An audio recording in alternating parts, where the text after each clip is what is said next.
Welcome to our program on Kardec Radio. Hello, dear friends, and welcome to another Divine Loss program. I am Correa, and we are delighted to be here forming this current of divine light for the purpose of learning about the universal laws that shall guide and frame our lives as universal citizens, meaning not only in the present reincarnation, but for all reincarnations to come. These are the laws, beloved friends, that allow for us to use the light of reason to illuminate our faith. This is why Spiritism is the promised consoler, because now we have two very powerful pillars sustaining us, that of faith and reason. No longer do we need to be in conflict, choosing either one or the other. Spiritism brings both guiding forces to us, and as we study together, we boost the power of both faith and reason. What a beautiful proposal from our Governor Christ through Spiritism to the earth. And how blessed are we, dear friends, to be here for this very purpose. So, welcome, beloved friends. May you feel a fraternal embrace from all the mentors who have prepared these moments of reflection, growth and service for us tonight. Our focus for tonight is on question 910 of the Spirit's Book by Allan Kardec. We shall read the question, the answer, and then bring a couple of highlights followed by a therapeutic exercise.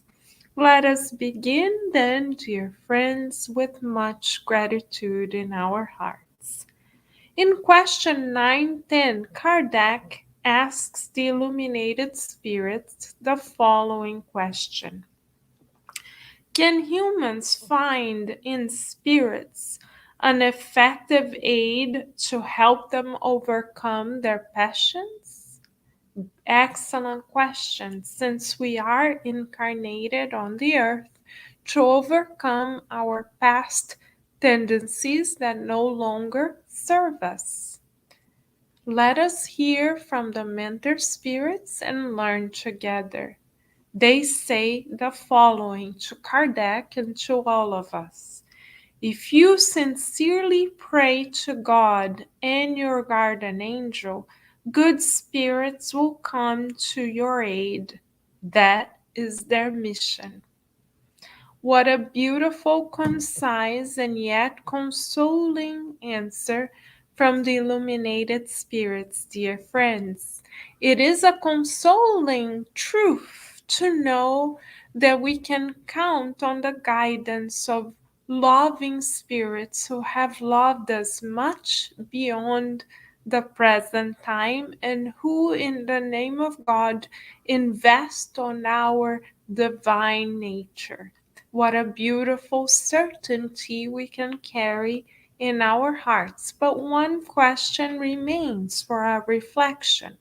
How is it then that we can assure ourselves that we reach the mentor spirits? In other words, what are the conditions that we need to ensure that we have in place in order for us to connect with the minds on high? Is it whether they have availability in their schedule? No, dear friends, because we learned that the mentor spirits are always ready to serve. So the responsibility then lies on our hands. What type of responsibility are we referring to?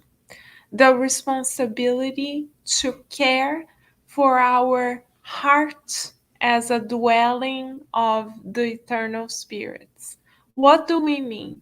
We mean that If we pray just as an external action through words that sound beautiful, that are melodic and even poetic, that seem perfect, and yet we don't feel it, we will then not connect with the on high. Why? Because prior to speaking, our vibrational fingerprint or imprint, soul print, so to speak, reaches the on high. If we speak beautifully, but yet neglect to feel what we are saying, our words do not emit the magnetic, electromagnetic quality that will allow for our message to pulsate and reach the higher spheres. Our words may sound beautiful to the incarnate friends that may hear them. We may impress them. We may even look like $1 million, so to speak. However, for the mentor spirits, for God, for Master Jesus, this is not their top priority. How we look, what we wear, what we say does not matter. What matters the most for them is the sincerity through which we deliver our message.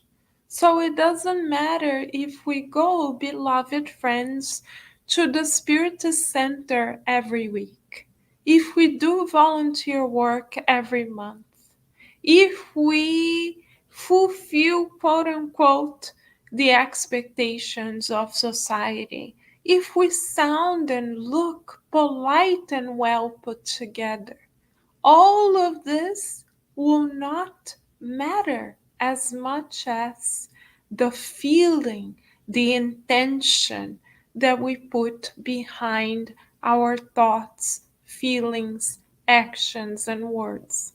So, the question, therapeutic question for all of us, ourselves included, is on a scale from 0 to 10, how much do we feel at this moment in our reincarnation that our thoughts, words, feelings, and actions align? In other words, when we say good morning to someone, do we really mean it? Do we turn it into a form of sincere praise and prayer, thanking God for that person's presence in our lives? Or are we just checking the box of politeness? Because if we are just checking the boxes of politeness, we may be acting like the Pharisees did at the time of the Christ. They too knew what to say. They too knew how to dress.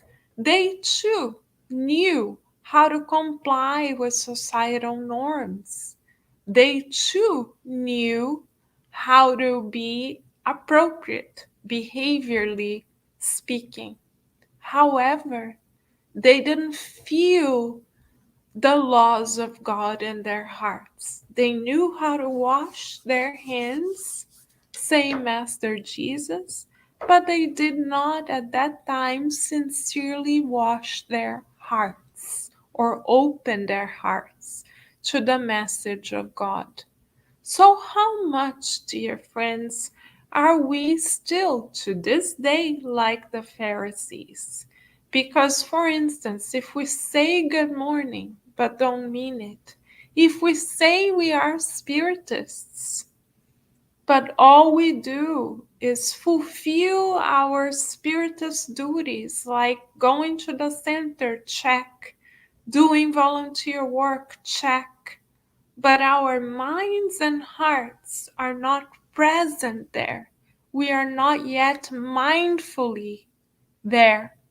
and we feel splitted where our physical bodies are there, but our minds and hearts are somewhere else, then we are not being sincere as the mentors propose. Sincere in what way?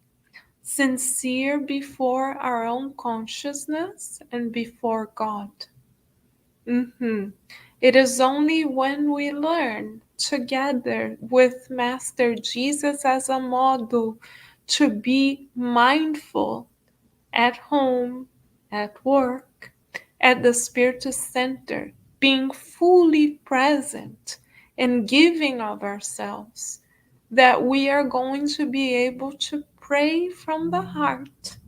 Because, beloved friends, what makes us believe that we can spend the whole day feeling splitted, saying good morning, but feeling something different, doing the dishes, but wishing that we didn't have to fulfill this task, being in traffic and wishing we could disappear? How much do we believe that we can have these conflicts and then go to the Spirit Center and switch the divine light in us? That switch doesn't go on and off like this just at the right time. That inner switch is the result of a lot of inner work to align thoughts, feelings, actions, and words at one, as one, dear friends. So, this is the exercise for us tonight.